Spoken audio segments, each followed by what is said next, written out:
Hey guys, thanks for tuning in, family and friends, to my YouTube channel, KLun Divine Inspirations. Today we're going to do an episode of Cooking with KLun, and today we're going to be making corn casserole. It's a favorite in my household, and right now I'm just showing you the few ingredients that we're going to be using today in this corn casserole, and we'll go over the directions for cooking very briefly. Okay, as you can see now on the screen, the ingredients that we will be using is 1 can of whole kernel corn, 1 can of cream style corn, 1 package of corn muffin meal. Jiffy is recommended. You can find it in any grocery store. Jiffy cornmeal, and we will be using 1 cup of sour cream, 1 half stick of melted butter, and 1 to 1.5 cups of shredded cheese, or you can possibly use 2 cups. It all depends on your preference and how well you like cheese in your dishes. Okay, so again, that's 1 can of whole kernel corn, 1 can of cream style corn, 1 pack of Jiffy corn muffin mix, 1 cup of sour cream, a half stick of melted butter, and 1 to 1.5 cups of shredded cheese, or you can use more than that for in your dish to your preference. Okay, and the directions we're going to go over briefly. You can see they're all neatly typed up. The directions, okay, you're going to preheat your oven to 350 degrees Fahrenheit, okay, and just mix all of the ingredients up together in a bowl. Find your large bowl and stir up the 2 cans of corn, the whole kernel and cream corn, the muffin mix, sour cream, and the melted butter. Stir all the ingredients up together, okay, and then you're going to pour them into a greased baking dish, casserole dish, or you can use the aluminum tin pans. I am using an aluminum pan today. They're very easy to clean up. You can even save them and rewash them and use them again, or just toss them in the trash. Okay, so I'm using the aluminum pan today, and we're going to stick them in the oven and bake for about 45 minutes or until golden brown. Okay, and you can remove from the oven and top with cheddar cheese, and then return it into the oven for about 5 to 10 minutes or until the cheese is melted, and let it stand for about 5 minutes or a little longer. Let it cool down some before serving. Okay, and that is what the recipe is calling for today. But of course, you know, cooking with KLun, we like to tweak things up and make it our own. So I'm gonna do a little variation to this recipe and the ingredients that we have today. Right, now let's go over and check out our ingredients that we will be using today for this dish. Okay, and this recipe, it can serve about 8 people.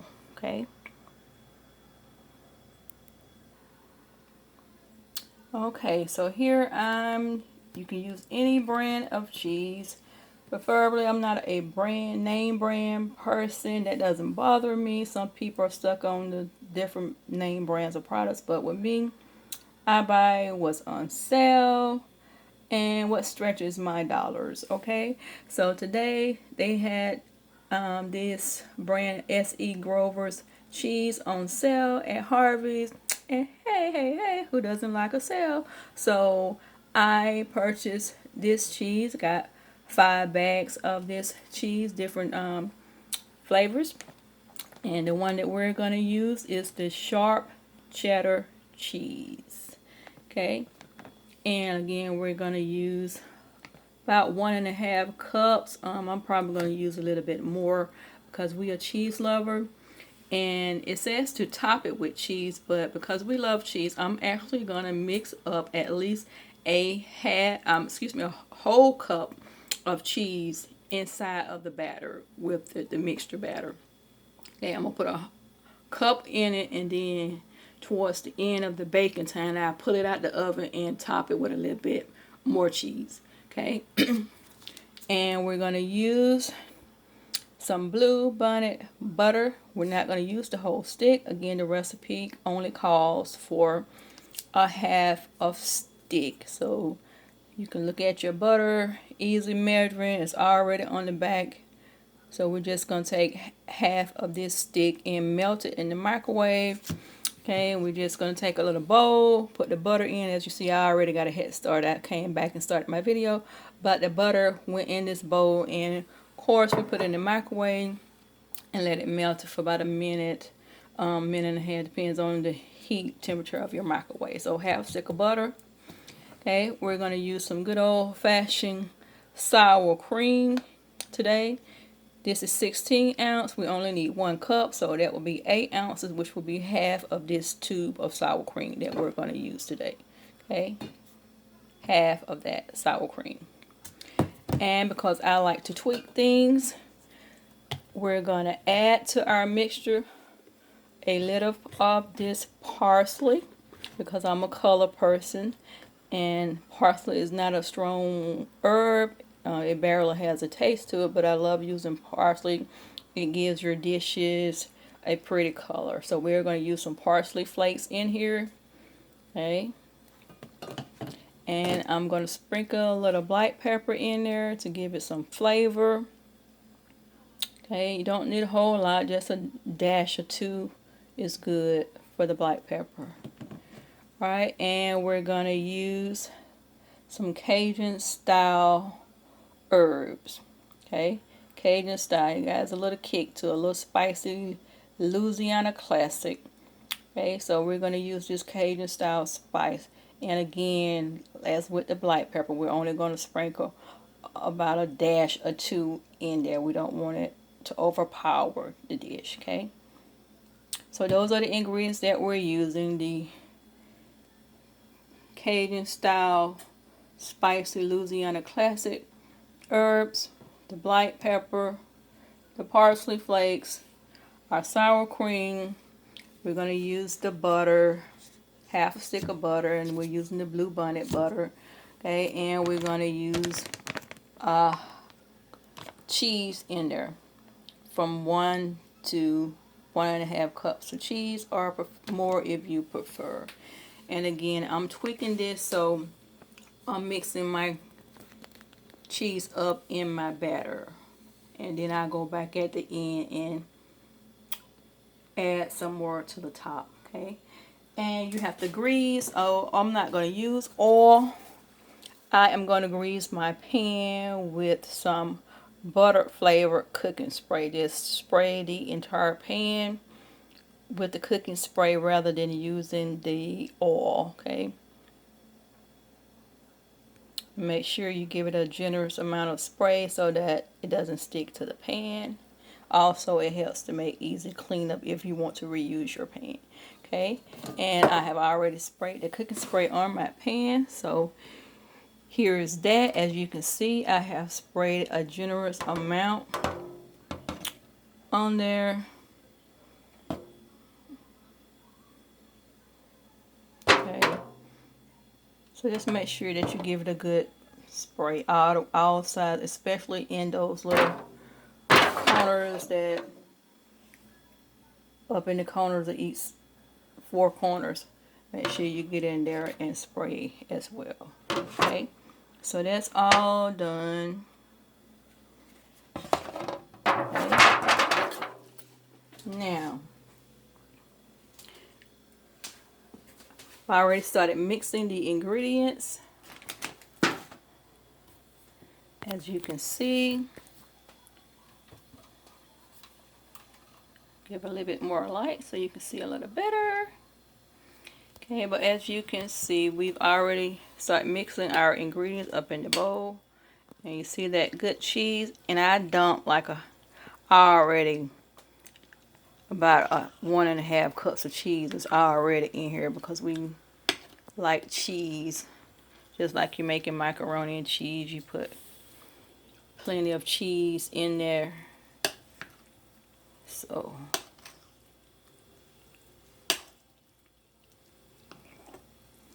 alright, it's plenty of cheese. And then don't worry about the cheese, because Your cheese will melt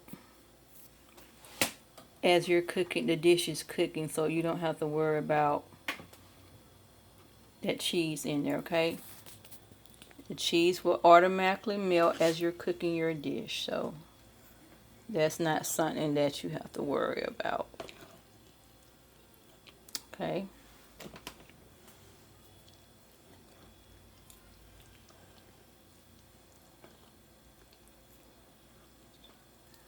Right, now we've stirred that and stirred it and stirred it and stirred it. Now we're going to head over and pull this up in the pan. Okay.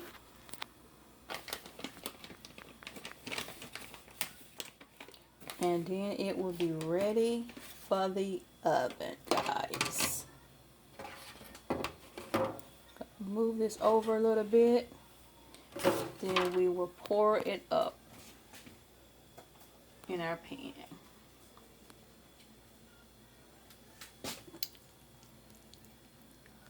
Okay, you see that consistency of it, the texture with that caramel meal. So it's not soupy. It should not be soupy. If it's soupy, that means you've added too much of something in there, okay? Okay, and like I said, this serves 8 people. Okay, and I'm just spooning it over in here so that you can see the consistency over in there. I'm not going to just dip the whole thing out with the spoon. I am going to take it and pour it over in here. I just want you to see that. See the cheese, the corn in there. Sour cream and the corn muffin mix is all mixed up together. And you can see the little specks of parsley and black pepper and stuff that's in here as well. Okay. Now we're just going to take this bowl. Give you a better look there. See that batter mixture. It is not soupy at all. Now we're going to take it and just pour it over into our pan like so. And I'm going to take my spoon and scrape it from all around the bowl. Get that off of it. And then it's going in the oven. Okay, you need to have your oven at least on a 375 or 400. Depends on your oven. You know your oven better than me, so you may have to adjust the setting for your oven, okay? Now, just a minute, we're going to head over and put this in the oven. I also have a ham in the oven that's baking. So, be right, guys. Alright guys, there it is. The corn casserole is all smoothed out. Okay, it's all smoothed out. I smoothed it out, made it even in there. And now we're gonna put it in the oven and let it cook, and we will come back and let you see the finished product. Okay, push that up some on it, right? And it's going in. We're closing the oven. Alright guys. Alright, we're taking a peek on our corn casserole. You can see it is browning and around the edges of the pan. You can see that it's starting to crust. See that brown around the edges. Let's give you a panoramic view, and you can see that the corn casserole is browning, and as you can see that specks of parsley and the Cajun seasoning in there. You can see the little specks of cheese that is still melting on the inside, and that Jiffy mixed cornbread is thickening up. That batter is thickening where it's browning.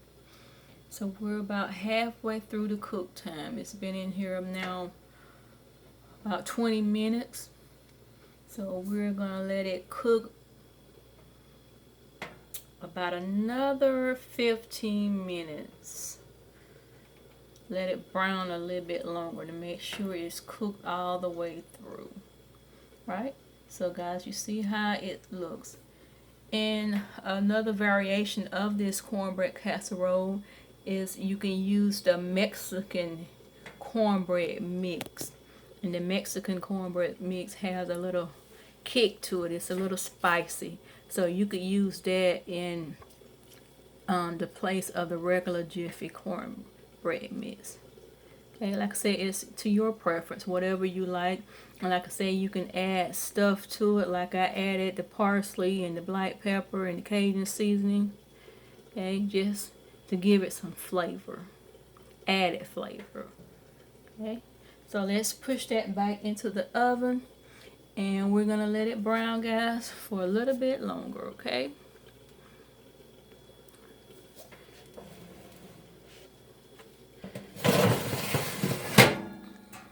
Alright, it's in the oven, ready to brown. Alright, and let's take a look at this.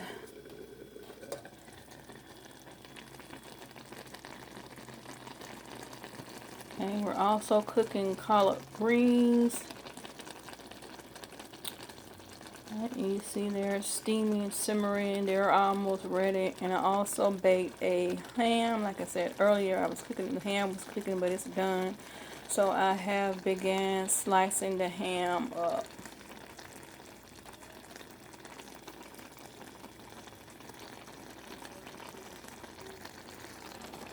Okay. Just gonna put the lid on that. And I still had that spoon in there, but it's not hot. Okay, so we're just gonna let that cook a little bit. Turn the volume down on that. Let it simmer. As you can see, the ham is also done. I'm just trimming the fat off of it, where I left some fat on the ham while I was cooking it, so that the heart of the ham would not be burnt. So I left that skin on it.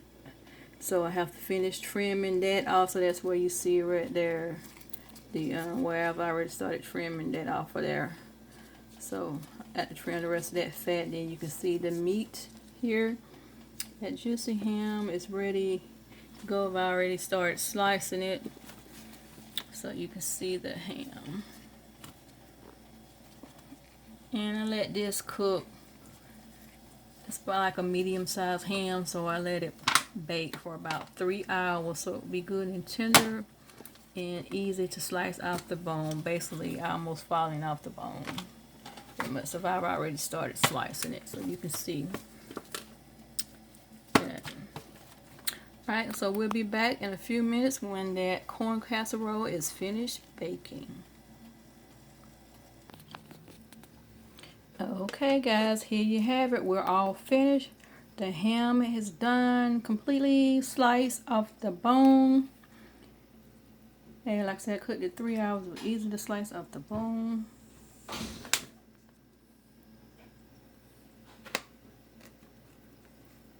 Okay, it's all sliced off the bone, ready to eat. The corn casserole is completely done. Cheese melted.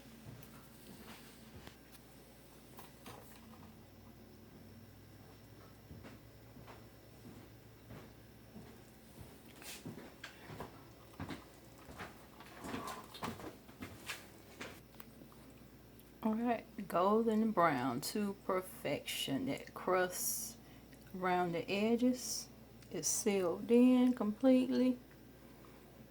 And it's ready to eat.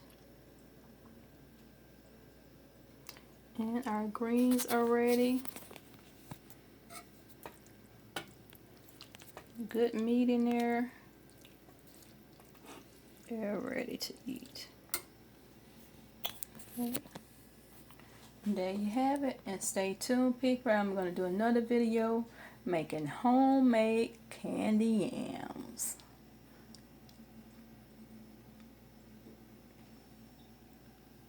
Thank you for watching,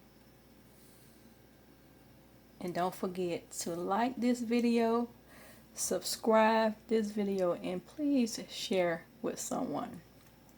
Alright, follow me on YouTube at KLun Divine Inspiration. That's KLun, KLun, Divine, DIVINE, Inspirations, INSPIRATIONS, KLun Divine Inspirations. And we are doing a promotion for our new subscribers. You have an opportunity to win cash prize. So subscribe today, like, share, and follow. And remember, people, walk in victory.